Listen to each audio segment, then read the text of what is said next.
sobre tudo o que se deve guardar, guarda o teu coração, porque dele procedem as saídas da vida e da morte. E aí nós cantamos o primeiro louvor, abra os olhos do meu coração, eu quero ver o Senhor. E o terceiro louvor que nós cantamos, aquele louvor novo, ele fala o que sobre o coração? Como? Tens meu coração. E o Senhor Deus, ele fala o que para a gente, lá em Provérbios? Filho meu, dá-me o teu coração. E a gente está dizendo assim, tens meu coração. Será que tem? É o que a gente quer, né? Nós queremos que o Senhor tenha o nosso coração, porque Ele pede o nosso coração. E o tema dessa mensagem é coração inteiro e constante. Coração inteiro e constante. Tens meu coração. Quanto? Inteiro? Uma parcelinha? Uma parcelona, quase todo? Ou todo? Constante. O Senhor tem todo o meu coração. Mas,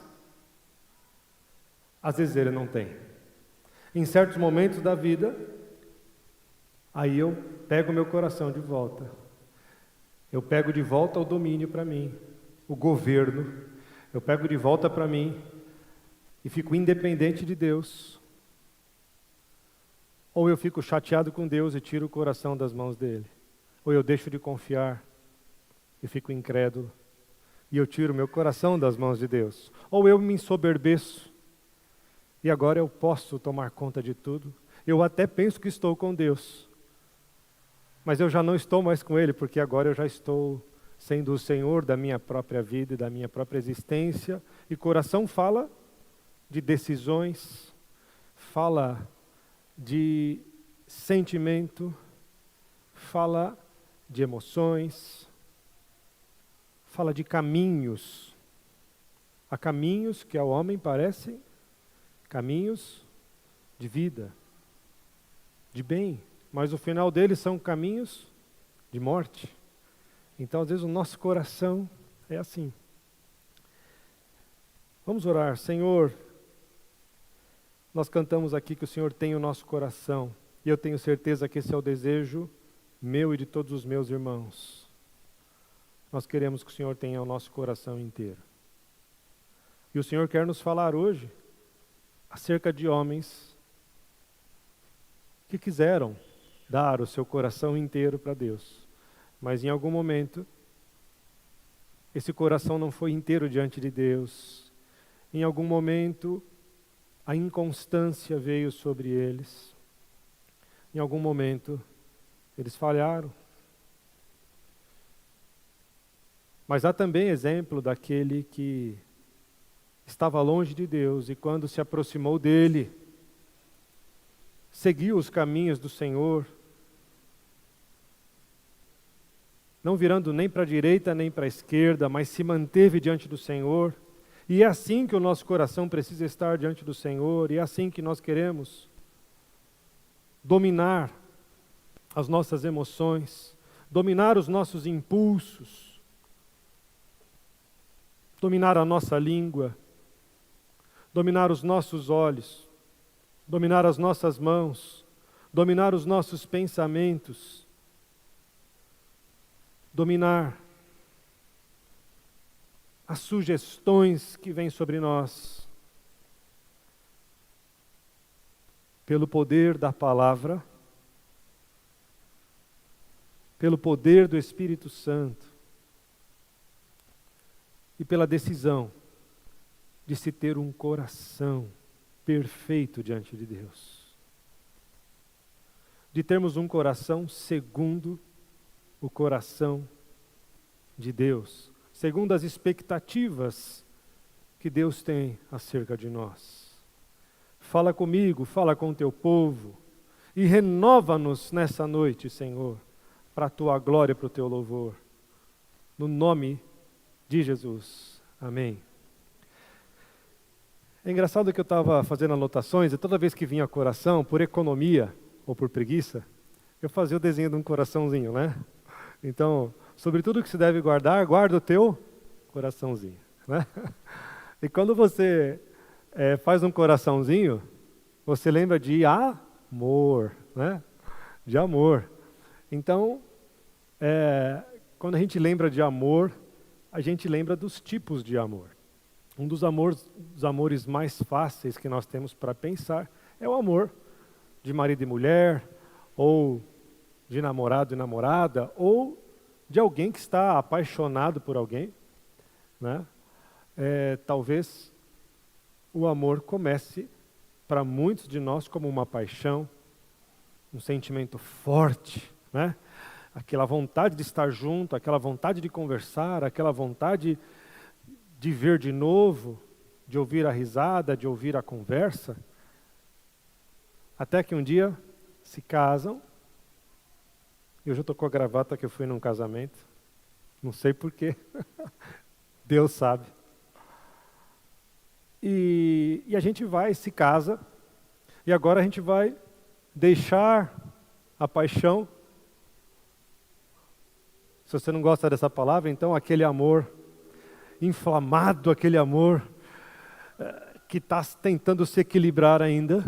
E agora a gente vai entrar num amor constante, num amor que cresce, num amor que tudo crê, que tudo suporta. E aí, 1 Coríntios 13, né? Aquele amor que é o amor de Deus, revelado por Deus para nós, e a gente começa a aplicar isso no casamento. Mas não é fácil, não é fácil. Nós vamos ter problemas de compatibilidade de gênios, né? Problemas de fidelidade e infidelidade, problemas de manias e hábitos diferentes, de perspectivas da vida, de planejamento de futuro. Uma vez aconselhando um casal de namorados, ela queria viajar, conhecer toda a Europa, fazer curso fora, e o cara queria casar.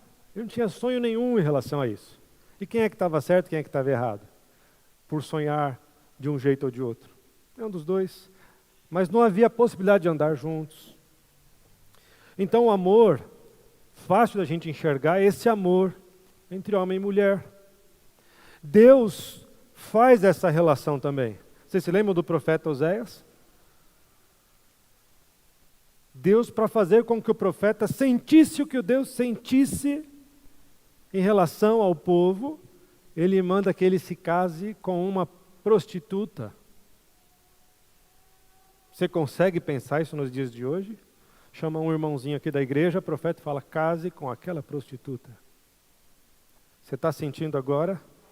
É isso que eu sinto em relação a vocês. E essa prostituta vai e trai Oséias. Então ele pegou alguém que estava detonado, trouxe para sua casa, trouxe para o seu abrigo, deu a ela honra, mas ela vai e o trai. Assim são vocês para comigo, diz o Senhor. E novamente ela vai e trai Oséias de novo. E o Senhor diz, assim vocês são para comigo. Inconstantes. Não são inteiros, inconstantes. E o que é que diferencia aquele que é constante do que é inconstante? Nós temos ouvido muito aqui que nós temos a palavra e o Espírito. O Espírito que ressuscitou a Jesus Cristo dos mortos está sobre a igreja, portanto um poder incomparável com qualquer outra sorte de poder. O poder que ressuscita o morto está em você. A palavra da verdade que te mostra exatamente onde estão as falhas, os problemas, os maus hábitos, a cultura que você trouxe da sua casa, da rua, da onde você foi criado, das influências que recebeu no mundo, está aqui. Conhecereis a verdade vos libertará. E nós ouvimos a verdade, e agora a gente sabe o que é verdade, A gente tem o Espírito que pode dar vitória, mas nós ainda não temos vitória completamente, porque o nosso coração não está inteiro. Porque depende de nós. Depende de nós. Para quem é pai e mãe também é bem fácil olhar para os seus filhos. Quando você põe regras, quando você põe limites, e quando você até o ajuda, você quando põe as regras e os limites para o filho, você está dando para ele a palavra. Né? E o amor que você dá para o seu filho, quando ele erra, quando você levanta, é como se fosse esse poder do Espírito Santo, mal comparando, que está sempre querendo erguer, que está sempre querendo dar uma chance, que está abraçando, que está dizendo, vem que vai dar certo. Eu acredito em você, você errou segunda vez, terceira vez, quarta vez, quinta vez, sexta vez, mas você vai conseguir. E assim Deus também olha para nós. Eu queria dar alguns exemplos para os irmãos de alguns reis de Judá. Eu queria que você também se propusesse no seu coração, se você quer ter esse coração inteiro diante de Deus. Eu quero te dizer uma coisa aqui que eu pensei para falar e eu creio que o Senhor quer que eu diga.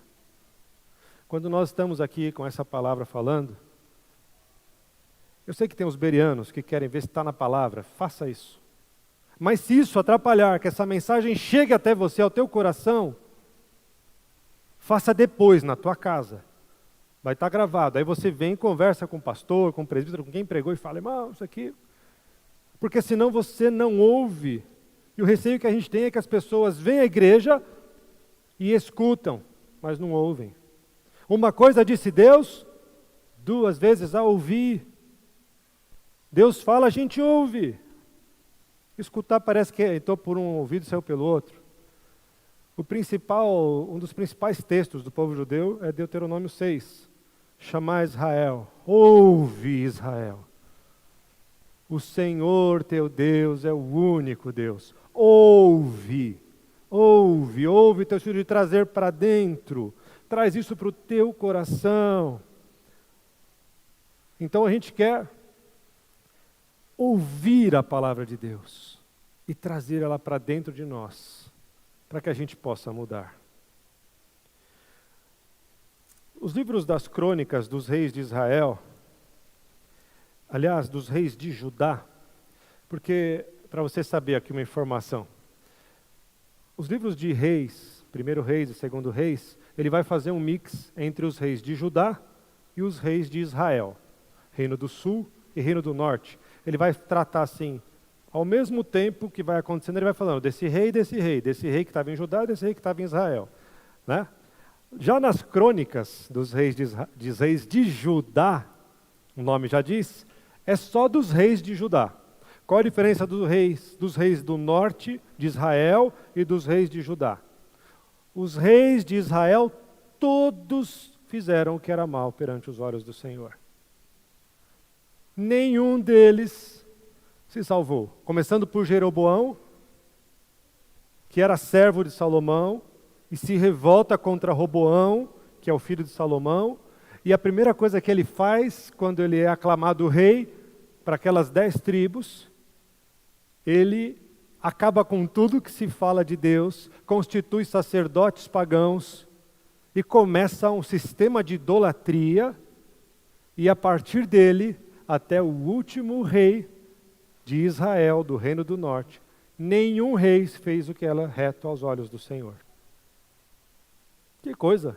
É um abandono total da fé. Talvez a gente possa fazer a primeira aplicação que eu não anotei aqui, mas é a escolha, já que a gente está falando de coração inteiro e constante, de afastar completamente o meu coração do coração de Deus. De viver, para mim, debaixo das minhas decisões sem Deus. Roboão é o primeiro rei e a partir dele vem outros 18 reis, então são 19 reis em Judá, agora estou falando de Judá, descendência de Davi, descendência de Salomão, e aí vem 19 reis. E desses 19 reis de Judá, 8 deles fizeram o que era reto aos olhos do Senhor. E 11 fizeram o que era mal aos olhos do Senhor. E eu destaquei aqui alguns desses reis que fizeram o que era reto aos olhos do Senhor. Porém, não foram inteiros e constantes diante dele. E os erros que eles cometeram servem para a gente não cair no mesmo erro. Você já ouviu falar que você é sacerdote, ele nos constituiu reis e sacerdotes? Então, quando a gente olha para a vida de um rei de Israel, parece que é alguém muito distante de nós, né? Mas a Bíblia fala que nós somos como reis e sacerdotes, como príncipes do Senhor. E a tentação desses reis é a mesma tentação que nós temos, guardadas as proporções. Você pode não ter um reino na sua mão, né? Mas você tem alguma coisa que você administra e que você precisa saber como se comportar diante delas e diante de Deus.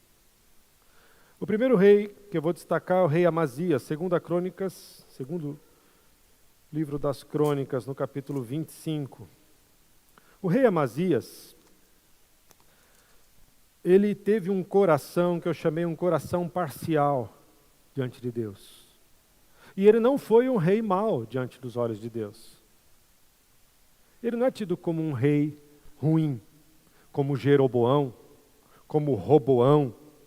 Mas o rei Amazias é aquele típico que começa bem, mas acaba terminando mal. No versículo 1 e 2, era Amazias da idade de 25 anos quando começou a reinar e reinou 29 anos em Jerusalém. O nome da sua mãe era Jeoadã de Jerusalém e fez o que era reto aos olhos do Senhor, porém não com inteireza de coração. O seu coração não era inteiro, era um coração parcial. A gente vai ver aqui, por exemplo, no versículo 6. No versículo 5 vai dizer que Amazias reuniu o seu povo e ele tinha ali 300.000 escolhidos, homens de guerra. E no 6 ele fala também de Israel. Quem é Israel? Vou fazer assim com a mão para vocês entenderem. A gente está falando que em Judá, o reino do sul, Amazias é o rei, um dos reis do sul, é aqueles que tiveram reis que fizeram o que era bom. Aqui só tem gente que fez coisa errada. Ninguém fez o certo. Israel. Fala que Amazias vai e contratou 100.000 homens valentes de Israel, daquele pedaço do povo de Deus que decidiu que não ia servir mais a Deus, que ia viver na idolatria. No versículo 17 diz, porém um homem de Deus veio a ele dizendo, ó rei, não deixes ir contigo o exército de Israel, porque o Senhor não é com Israel. Isto é, com os filhos de Efraim, que era uma das 10 tribos. Se quiseres ir, faze-o assim, esforça-te para a peleja. Deus, porém, te fará cair diante do inimigo, porque força há em Deus para ajudar e para fazer cair. Então, isso serve para todos nós. Força há em Deus para nos ajudar e para nos fazer cair. Depende de quem? De Deus ou de nós? O que o texto disse aqui? Ele contratou 100.000 homens que não eram do povo de Deus. Ele está tentando fazer uma aliança com alguém que não é de Deus. Ele está pagando para ter gente para batalhar a batalha dele. Ele está deixando de confiar em Deus para confiar em alguém que não é uma boa companhia. Em alguém que não tem o que te aconselhar. Alguém que não pode te ajudar em nada. Alguém que não anda com Deus. Alguém que vai te levar para o mal. Olha, Deus tem o poder de te fazer levantar, de te ajudar ou fazer cair. Mas disse Amazias ao homem de Deus, que será, pois, dos 100 talentos de prata que já dei às tropas de Israel? Olha a preocupação. Mas eu já desembolsei e agora? Não vou conseguir pegar o dinheiro de volta deles. Às vezes nós já estamos comprometidos com alguma coisa, e aí nós temos medo de ir lá e desfazer o negócio, porque parece que a gente vai ter uma perda financeira, talvez. Eu sempre lembro da época das locadoras, né?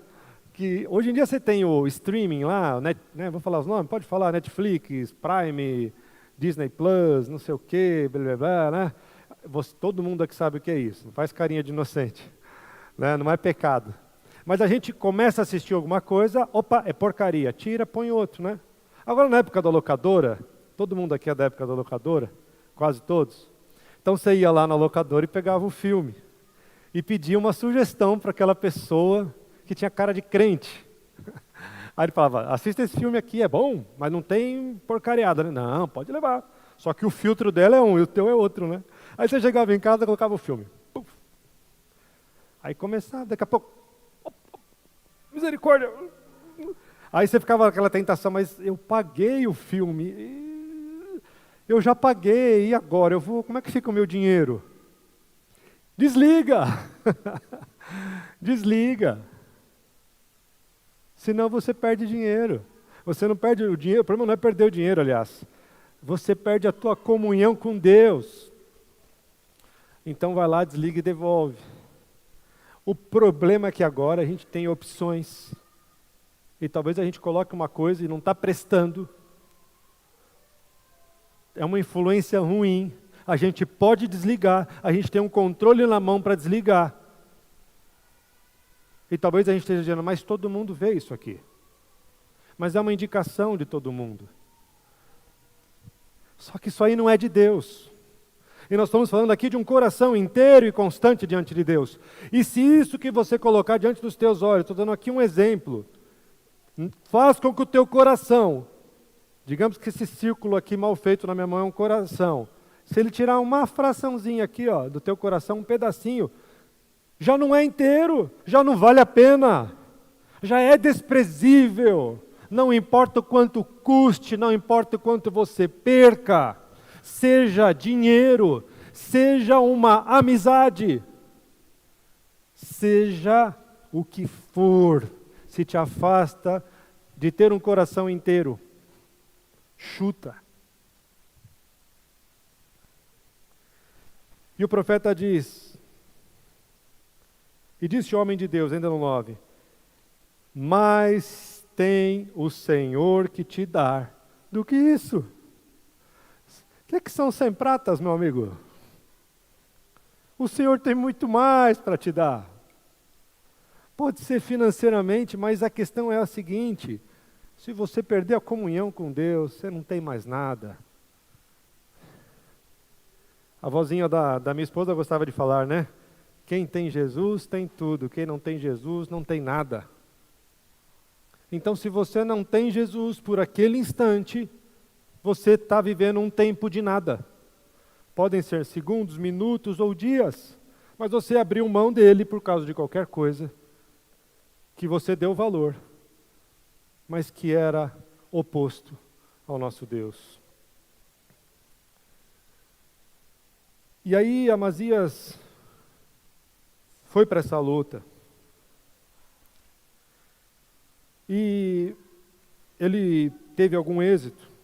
Ele trouxe para si os despojos e aproveitou para trazer os deuses de Seir, diz o versículo 11. Então, ele ao ir para essa luta, ao abrir essa brechinha das 100 pratas que ele não queria perder, ele abriu outra brecha, ele começou a trazer idolatria. E o versículo 14 diz, sucedeu que depois que Amazias veio da matança dos edomitas, e trouxe consigo os deuses dos filhos de Seir, tomou-os por seus deuses, prostrou-se diante deles, e queimou-lhes incenso. A gente olha para isso aqui, parece uma coisa completamente irreal para nós, completamente impossível para nós, porque nós estamos aqui tratando de um simbolismo da religião judaica que nós não observamos. Mas ele está dizendo o seguinte, que o que ele está fazendo aqui, tomar esses deuses para si, é fazer e ter as práticas do mundo em substituição à presença de Deus.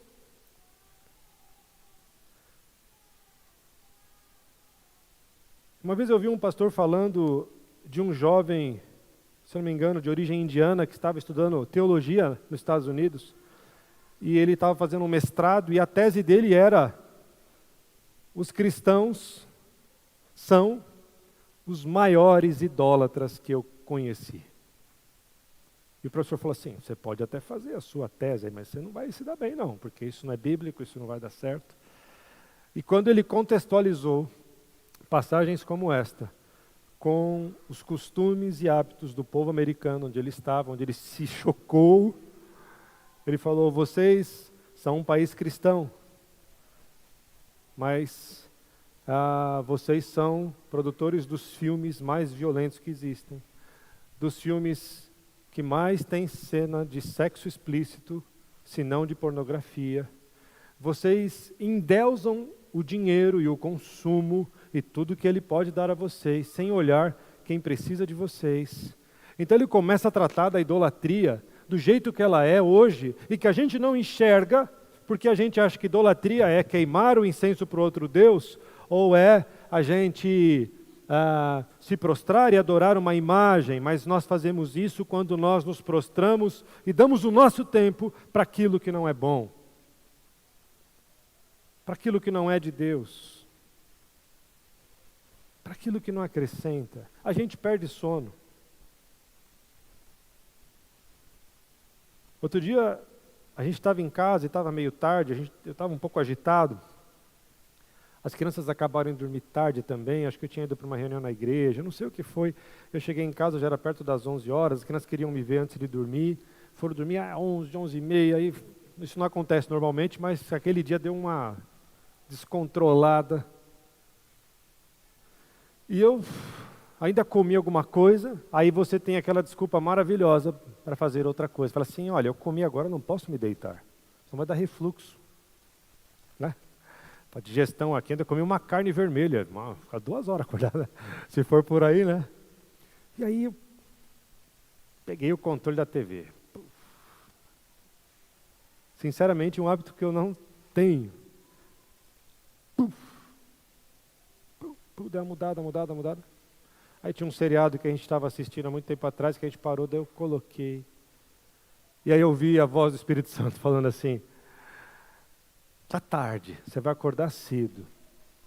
Você vai comer esse lixo por 45 minutos, por 1h30, se você for, porque seriado é 45 minutos mais ou menos, e aí ele acaba fazendo você querer assistir o segundo, né, o terceiro, o quarto. Você está disposto a gastar meia hora de joelho na minha presença? Você está disposto a pegar a minha palavra e investir um tempo nela? E eu falei: perdão, Senhor, perdão, porque eu estou na Tua presença, está uma delícia estar na Tua presença, e eu vou agora mergulhar nisso aqui. Sendo que eu posso mergulhar no Senhor? E aí, tive momentos maravilhosos ali com a palavra de Deus. Eu não estou dizendo que a gente não pode, né? Mas olha só, você no momento você está cansado. Vamos usar a palavra assim: podrão, acabado, cansado. Vai acordar cedo. E a gente é capaz de sacrificar a nossa carne para assistir alguma coisa, mas incapaz de sacrificar a nossa carne para buscar a Deus naquele cansaço. A gente diz assim: mas buscar a Deus parece que dá trabalho, eu quero uma coisa mais que me tire o... eu quero prestar atenção em outra coisa, eu quero descontrair. Para que descontrair se a gente pode descarregar o nosso fardo em Deus e receber bálsamo dele? E aí, no versículo 16, lá na metadinha, diz assim, o profeta: bem vejo eu que já Deus deliberou destruir-te, porquanto fizeste isso e não deste ouvidos ao meu conselho. Eu anotei aqui na minha Bíblia: sem arrependimento. Ele faz tudo isso. Primeira coisa, ele está preocupado com o dinheiro dele, empenhado lá com os caras. Eu comprei o produto e agora não vou usar. O segundo, ele traz as imagens, se prostra e as adora. E o profeta vem e denuncia, e ele não se arrepende. E eu receio que nesses tempos Deus tem levantado profetas na sua igreja para nos dizer isso. E nós estamos dizendo, cala a boca. É o que o rei fala para ele aqui, um pouquinho antes. No versículo 16, sucedeu que falando ele ao rei, este respondeu, puseram-te por conselheiro do rei? Cala-te. Fica quieto.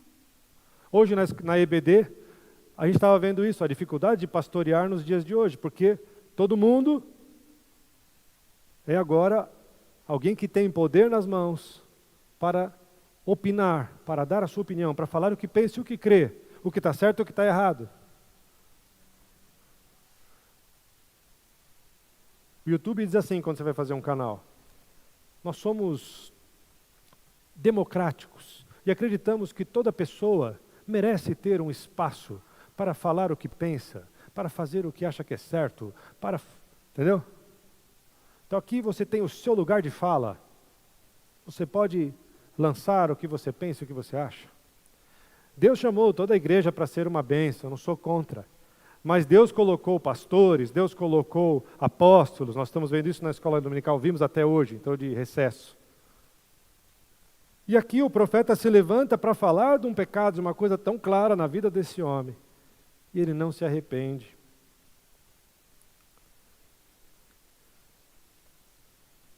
E aí ele vai medir força com o rei de Israel. E no versículo 19, eis que tenho ferido os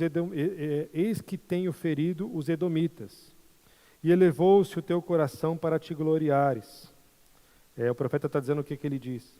Agora, pois, fica em tua casa, porque te entremeterias no mal para caíres tu e Judá contigo.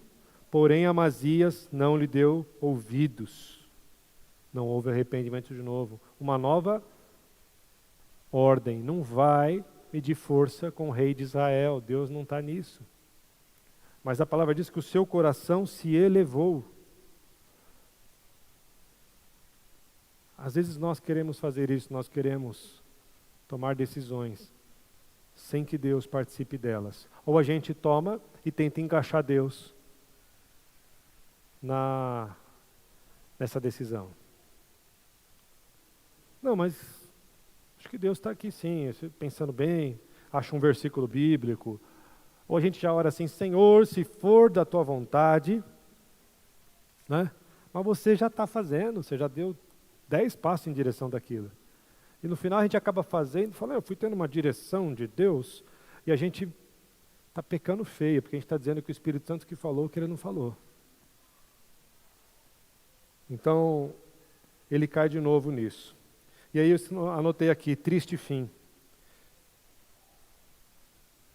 Judá foi ferido diante de Israel, o povo do rei foi ferido, porque ele fez uma coisa que não devia. No 23, e Joás, rei de Israel, prendeu a Amazias, rei de Judá, filho de Joás, o filho de Joacás, em Bet-Semes, e trouxe a Jerusalém. Ele derrubou um muro de Jerusalém, de Judá, desde a porta de Efraim até a porta da esquina, 400 côvados. Também tomou todo o ouro e prata e todos os utensílios que se acharam na casa de Deus, com Obed-edom, os tesouros da casa do rei e os reféns, e voltou para Samaria, que é a capital do reino de Israel. E viveu Amazias, filho de Joás, rei de Judá, depois da morte de Joás, filho de Joacás, rei de Israel, 15 anos. Quanto aos mais dos atos de Amazias, tanto os primeiros como os últimos, eis que porventura não estão escritos no livro dos reis de Judá e de Israel. E desde o tempo em que Amazias se desviou do Senhor, conspiraram contra ele em Jerusalém. Porém ele fugiu para Laquis, mas perseguiram-no até Laquis e mataram-no ali. Nos últimos 15 anos da sua vida, foi o encarceramento, aí morreu o rei de Israel, provavelmente ele foi liberto, ele volta para Jerusalém, mas todo mundo está perseguindo ele, conspirando contra ele, ele foge e ele é assassinado. A gente vai vivendo a vida, deixa a vida me levar, a vida leva eu, com Deus. Com Deus não funciona assim. Isso aí é filosofia do mundo. Deus não admite isso. Filho meu, dá-me o teu coração. Filho meu, não me dá um pedaço do teu coração.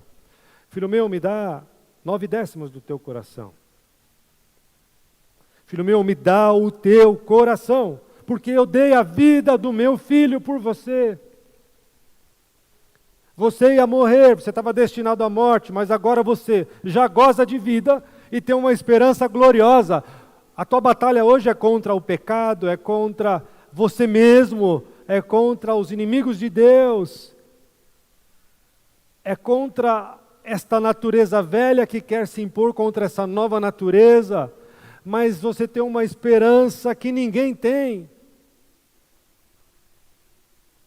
Você vai provar de uma troca, o seu corpo vai receber um corpo, vai ser trocado por um corpo glorificado, vai ser transformado, o que é corruptível vai ser revestido de incorruptibilidade, o que é mortal vai ser revestido de imortalidade, vocês serão perfeitos como Deus, como Jesus é perfeito diante do Pai. Por que nós queremos dar o nosso coração inteiro para Deus? Por que nós não queremos pecar? Por que nós não queremos viver uma vida mais ou menos diante de Deus? Porque nós amamos Jesus, nós amamos o seu sacrifício, nós amamos a disposição dele em dar a vida dele por nós. Nós amamos esse Deus capaz de perdoar os seus inimigos e pagar a dívida dos seus inimigos com a vida do seu próprio filho. Esse amor nos constrange, e esse amor precisa ser lembrado na nossa mente, no nosso coração, hoje à noite quando chegar em casa, hoje à noite na hora que for orar para dormir, amanhã cedo quando acordar, amanhã cedo pelo caminho, amanhã cedo na hora do almoço, amanhã cedo a gente tem que dizer: Senhor, eu te amo e por isso eu quero viver para a tua glória, por isso eu quero lutar contra este sentimento, eu quero lutar contra esta vontade, eu quero lutar contra tudo isso, porque eu vivo para ti.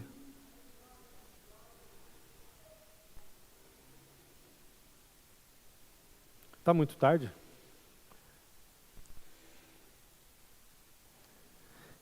Eu vou pular um dos reis aqui e vou para o rei Asa. O rei Asa é 2 Crônicas 14. Nós vimos aqui um rei com um coração parcial. Eu quero te mostrar agora a vida de um rei inconstante. Esse rei fez coisas maravilhosas, ele tem coisas sobre a sua vida que a gente fica abismado de ver. 2 Crônicas, eu fui para a primeira, peraí. 2 Crônicas 14.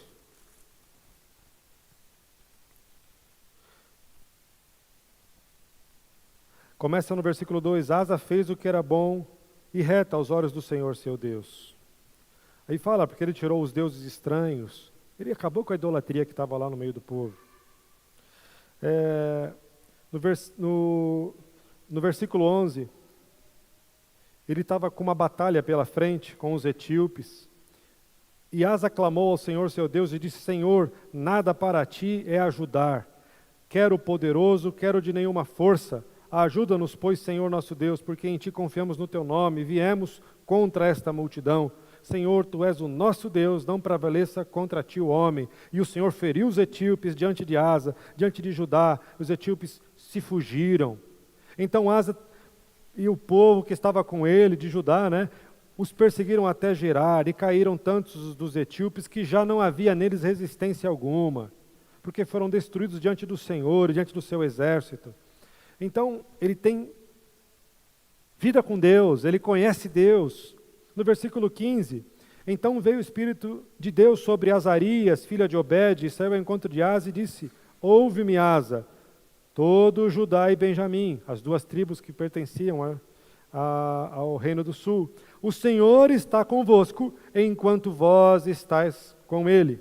Se o buscardes, o achareis. Porém, se o deixardes, vos deixará de novo. Vem o conselho, vem o aviso, Deus avisa. Quem avisa, amigo, é. Então vem o Senhor preocupado em passar para ele essa visão, em fazer com que ele perceba.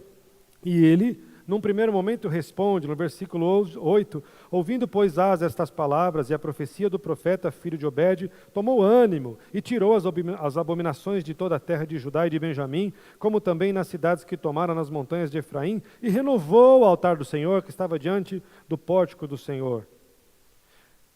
Coisa linda, é isso mesmo, é bênção. Não é sarcasmo, estou dizendo, é um homem que está andando com Deus. No versículo 16, olha o que ele fez. E também a Maaca, mãe do rei Asa, ele a depôs, ele tirou a mãe dele de rainha. Por quê? Para que não fosse mais rainha, porquanto fizera a Aserá um horrível ídolo. A Asa destruiu o seu horrível ídolo, despedaçou, queimou junto ao ribeiro de Cedrão. Nem a mãe, aquele que me ama, né, vai deixar pai, vai deixar mãe. Minha mãe está trazendo idolatria. Não, mamãe, perdeu o trono. Você era rainha, estava indo muito bem, sai daí. Você pisou na bola, eu amo mais a Deus. Eu amo mais a Deus. Olha que genial, eu volto a dizer, são exemplos para nós seguirmos. Mas aí está tudo indo bonito, mas vem a inconstância. 16, no 36º ano do reinado de Asa, Baasa, rei de Israel, subiu contra Judá. Israel, aquele reino das 10 tribos que resolveu deixar a Deus, vem contra Judá. Contra o rei Asa. Para não deixar ninguém sair, nem chegar a Asa, rei de Judá. Então Asa, olha a besteira, tirou a prata e o ouro dos tesouros da casa do Senhor e da casa do rei, e enviou servos a Ben-Hadad, rei da Síria, que habitava em Damasco, dizendo: acordo há entre mim e ti, como houve entre meu pai e o teu. Eis que te envio prata e ouro, vai, pois, e anula o teu acordo com Baasa, rei de Israel, para que se retire de sobre mim. Puxa vida! Um homem com história com Deus, que venceu os etíopes. Um homem que ouviu o profeta falar para ele: enquanto você estiver com Deus, ele vai estar com você. Mas se você pisar na bola, ele vai te deixar. Então vamos renovar o altar. Mamãe, perdeu o trono. Vacilou. Aí vem uma nova ameaça de Israel. E ele pega o ouro e a prata da casa do Senhor e entrega para um inimigo, para os sírios, idólatras, figura do nosso inimigo. Eu estou andando com Deus e de repente vem uma prova nova. E ao invés de eu continuar confiando nele, com o meu coração depositado nele, prostrado e adorando a ele, eu pego aquilo que eu entreguei ao meu Deus, que está na casa de Deus, o ouro e a prata. Lembra-se do nascimento de Jesus? Um dos elementos que os reis trouxeram para Jesus era ouro, porque fala da realeza, reconhecendo em Jesus o rei, e fala daquilo que é mais precioso. Eu quero entregar a ele aquilo que é mais precioso, o metal mais precioso. A minha confiança está nele, eu estou inteiramente lançado nele. E agora, diante de uma ameaça, eu pego aquilo que eu depositei diante de Deus e deposito diante do inimigo. E falo: batalha, me ajuda. Eu troco a minha confiança no Deus Todo-Poderoso e coloco a minha confiança no homem. Eu tiro a minha confiança do invisível e coloco naquilo que é visível. É o equivalente a se prostrar diante do rei da Síria. Eu adorava ao Senhor, mas agora o meu tesouro, o bem que a gente entregou para Deus, que o meu povo confiou a Deus, que ele trouxe para a casa de Deus, esse tesouro nós entregamos agora para que ele seja o nosso defensor, o inimigo. Um coração inconstante. Versículo 7, naquele mesmo tempo veio Anani, o vidente aqui na palavra é o profeta, a Asa, rei de Judá, e disse-lhe, porquanto confiaste no rei da Síria e não confiaste no Senhor teu Deus. Por isso o exército da Síria escapou da tua mão. Porventura não foram os etíopes e os líbios um grande exército, com muitíssimos carros e cavalheiros? Confiando tu, porém, no Senhor, ele nos entregou nas tuas mãos? Porque quanto ao Senhor, seus olhos passam por toda a terra, para mostrar-se forte para com aqueles cujo... Quem está lendo? Coração perfeito.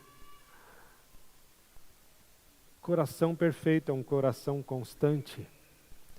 Coração perfeito diante de Deus é um coração inteiro. Ah, mas então a gente não peca? O rei Davi pecou feio. Ele adulterou e ele assassinou. Mas houve profundo arrependimento. E arrependimento é, não vou fazer mais. E esse homem é chamado o homem segundo o coração de Deus. Então, quer dizer que pode dar uma pecada? Não. Mas, se pecardes, tendes um advogado junto ao Pai. Nós não vivemos na prática do pecado. E nós continuamos confiando em Deus, porque os olhos do Senhor passam por toda a terra para conhecer o coração daquele que é perfeito. Para com ele, nisto, pois, rei Asa, ele está dizendo, procedeste loucamente, porque desde agora haverá guerras contra ti. Ainda tem resultado. A questão é o seguinte, Deus pode perdoar? Tem pecado que Deus não perdoa? Qual foi o pior rei de Judá? Quem sabe? Manassés. Eu coloquei na minha Bíblia assim, depois que eu li, escrevi Manassés o terrível. Porque eu falei, não é possível.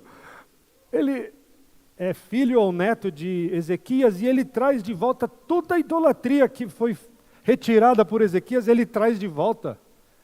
E a Bíblia fala que ele é pior do que os reis de Israel e de que todos os povos pagãos daquela região. Ele fez pior do que eles, conhecendo a Deus. Mas sabe que coisa curiosa? Ele começou mal, viveu mal, péssimo, o pior dos piores. Mas ele se arrependeu no final. Não estou aconselhando ninguém a fazer isso. Aliás, o meu conselho é não faça isso, porque a gente não sabe o dia de amanhã e ninguém pode tentar a Deus. Senhor, se lança daqui para baixo, opa. Não vou tentar o meu Deus. Eu não vou tentar a Deus. Então, não existe perdão que ele não possa perdoar, mas precisa haver arrependimento. E ainda por cima ele ficou com raiva do profeta, no versículo 10, e colocou o profeta na casa do tronco, porque estava enfurecido contra ele, e oprimiu alguns do povo. E no versículo 12 diz, e no ano 39 do seu reinado, Asa caiu doente de seus pés. A sua doença era em extremo grave, contudo na sua enfermidade não buscou ao Senhor, mas aos médicos. Então não pode buscar o médico, hein, gente? Está escrito. O que eu vejo aqui e o que o Senhor falou ao meu coração? O resultado da doença de Asa tinha origem espiritual. Origem na sua soberba, na sua falta de confiança em Deus, na sua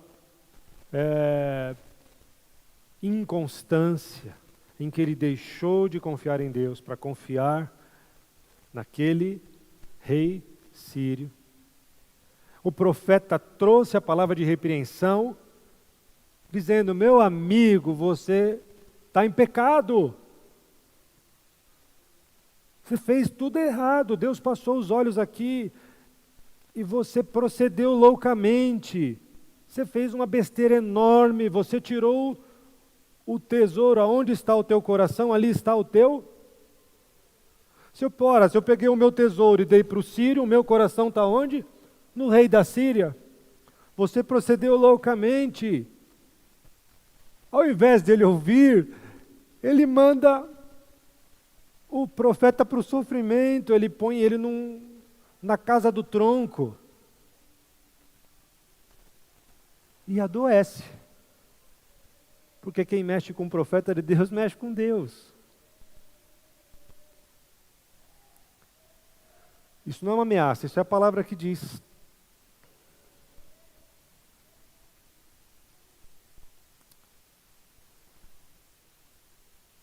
Um coração inconstante.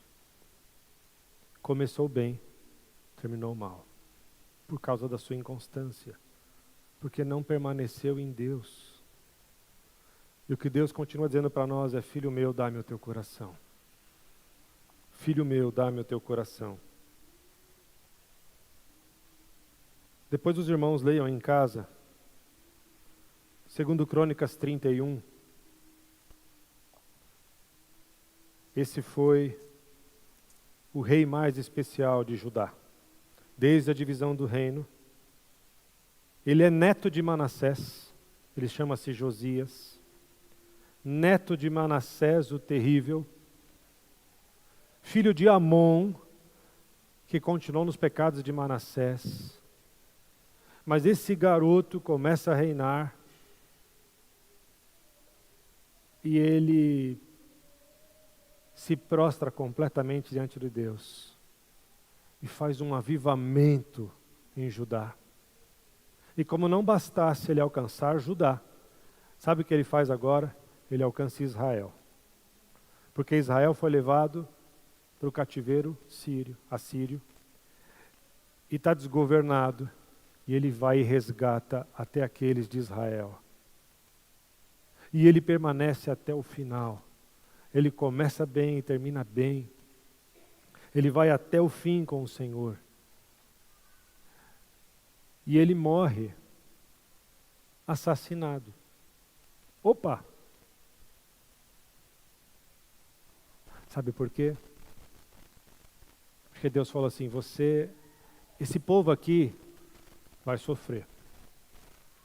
Esse povo aqui que me odeia vai passar maus pedaços. Esse povo aqui que me deixa, que me troca toda hora por qualquer outro Deus que parece por aí, vai vir um tempo de sofrimento agora. Mas você, Josias, andou nos caminhos do teu pai, Davi. É o único rei que ouve o Senhor dizer: você andou nos caminhos de Davi teu pai, não se inclinando nem para a direita e nem para a esquerda.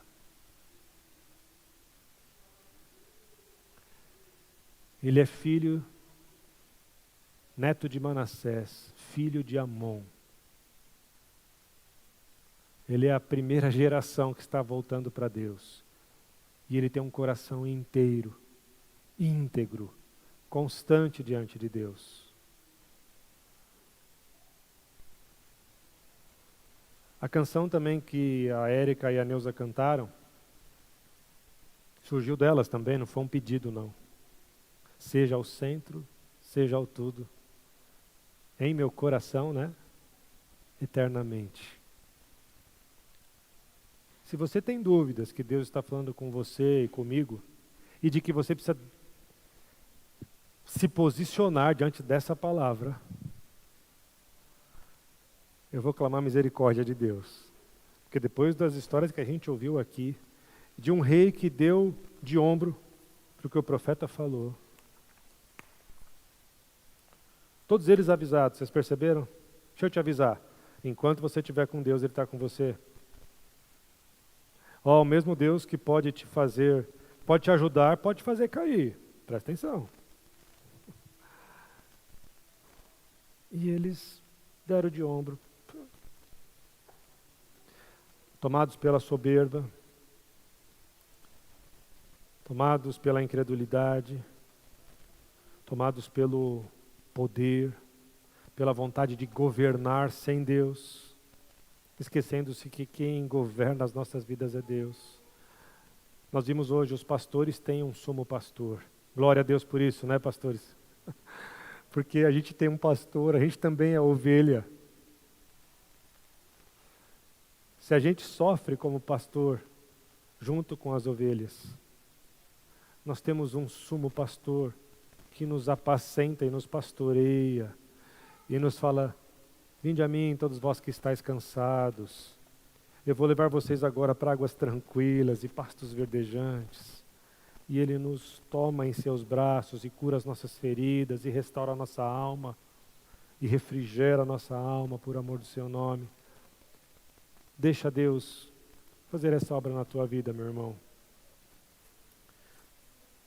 E mais do que tudo isso, medite nessa palavra. A gente não pode mais entrar na casa de Deus, ouvir a sua palavra e se esquecer dela no outro dia. Os tempos que nós vivemos não admitem mais isso. Os dias são maus. E quando eu falo mal, não é a Covid. Não dizendo que ela não é mal. É péssimo. Mas é que Deus está preparando um povo. Ele está forjando um povo. E Ele vai fazer diferença entre aquele que serve e aquele que não serve. O Senhor falou isso aqui em palavra de profecia para nós, a questão de uns 3 meses, eu não sei quem ouviu. E Ele dizia que muitos que estavam andando, mas estavam distantes, não estavam inteiros diante de Deus, iam se perder. E muitos que estão perdidos, casos em que a gente olha e diz assim, esse parece que não tem jeito, Ele salvaria e levantaria. Então nós precisamos estar posicionados, porque Ele vai fazer diferença entre aquele que realmente serve e aquele que não serve, entre aquela igreja que se santifica, que está se preparando, que é como aquelas 5 virgens prudentes que têm óleo e azeite nas suas lamparinas e que estão sempre prontas, sempre esperando. E aquelas que são omissas, que acham que na última hora vai resolver tudo, que estão deixando-se contaminar com o mundo. Não vos peço que os tire do mundo, mas que os livre do mal. Ele está pronto para nos livrar do mal. Jesus orou por você, então, quanto a isso já está resolvido. O seu intercessor intercedeu e continua intercedendo. Mas quanto a decidir, está nas nossas mãos, na nossa mente, no nosso coração. Eu vou viver para Ele e vou viver para a sua glória.